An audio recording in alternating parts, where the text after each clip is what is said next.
তুমি কি কখনো এমন অনুভব করো, দিন শেষে ক্লান্ত, হৃদয় ভারী, মনে অনেক প্রশ্ন, কিন্তু একাকী বিছানায় শুয়ে মনে হয়, ঈশ্বর তুমি কি আছো? তোমার জন্য আজ একটা গোপন রহস্য আছে। ঘুমানোর আগে যদি মাত্র 5 মিনিট সময় দাও, মাত্র 7 দিনে তুমি দেখতে পাবে তোমার জীবন বদলাচ্ছে। বাইবেলের গোপন সত্য। যখন তোমরা প্রার্থনা করো, বিশ্বাস করো যে পেয়েছো এবং তা হবে। রাত্রে আমি আমার চোখ উঠিয়ে বলি, হে প্রভু তুমি শুনো। ঈশ্বর রাত্রিকালীন প্রার্থনার বিশেষভাবে সাড়া দেন, কারণ সেই সময় মন শান্ত থাকে, আত্মা স্পষ্টভাবে প্রভুকে অনুভব করতে পারে। 7 দিনের ঘুমানোর আগে প্রার্থনা প্রতিদিন 5 মিনিট করুন।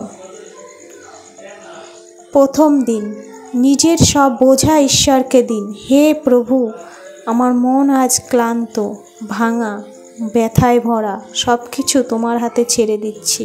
তুমি বহন করো। তোমার ভার আমাকে দাও, আমি তোমাকে বিশ্রাম দেব। দ্বিতীয় দিন, ক্ষমা ও শুদ্ধতার প্রার্থনা। আজ সারাদিনে যা ভুল করেছি, যা ভাবনায়, কথায় বা কাজে হয়েছে, আমায় ক্ষমা করো, আমার পরিশুদ্ধ করো। তিনি বিশ্বস্ত, ক্ষমা করেন। তৃতীয় দিন, ইচ্ছা ও স্বপ্ন ঈশ্বরকে বলুন। হে প্রভু, তুমি জানো আমার হৃদয়ের গোপন ইচ্ছা। তুমি জানো কি আমি চাই। আমি তোমার হাতে আমার স্বপ্ন রেখে দিচ্ছি। তুমি যা চাইবে বিশ্বাসে। চতুর্থ দিন, কৃতজ্ঞতা প্রকাশ। হে যিশু, হয়তো সব পাইনি, তবুও আমি কৃতজ্ঞ, কারণ তুমি আজও পাশে আছো। নিঃশ্বাস নিচ্ছি, আশায় আছি, সব বিষয়ে ধন্যবাদ দাও।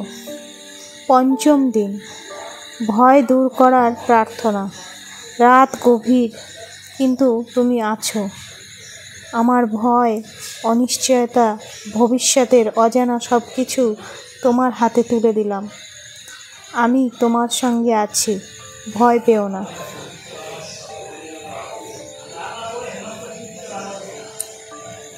ষষ্ঠ দিন, সম্পর্ক ও পরিবারের জন্য প্রার্থনা। আমার পরিবারে শান্তি আসুক, ভাঙাড়ির সম্পর্ক জুড়ে যাক। তুমি আমাদের হৃদয় ভরে দাও ভালোবাসায়। তুমি আর তোমার পরিবার প্রভুর আশীর্বাদে ধন্য হবে। সপ্তম দিন, ঈশ্বরের পরিকল্পনায় আত্মসমর্পণ। হে প্রভু, আমি জানি না কি ঘটবে আগামীকাল, কিন্তু আমি জানি তুমি আছো। তোমার পরিকল্পনাই হোক আমার জীবনের প্রতিটি ধাপে। তোমার পথ প্রভুর হাতে ছেড়ে দাও, তিনি পথ দেখাবেন। শেষে রাতের প্রার্থনা, প্রতিদিন শেষ করার জন্য। হে প্রভু যিশু, রাতের নীরবতায় আমি শুধু তোমাকেই বলছি। আমার জীবনের প্রতিটি অংশ তোমার হাতে রেখে ঘুমাতে যাচ্ছি। আমার ঘর, মন, শরীর, আত্মা সব কিছু তুমি রক্ষা করো। আমি বিশ্বাস করি আগামীকাল আরও আশীর্বাদিত হবে। তোমার নামে বলছি, আমেন।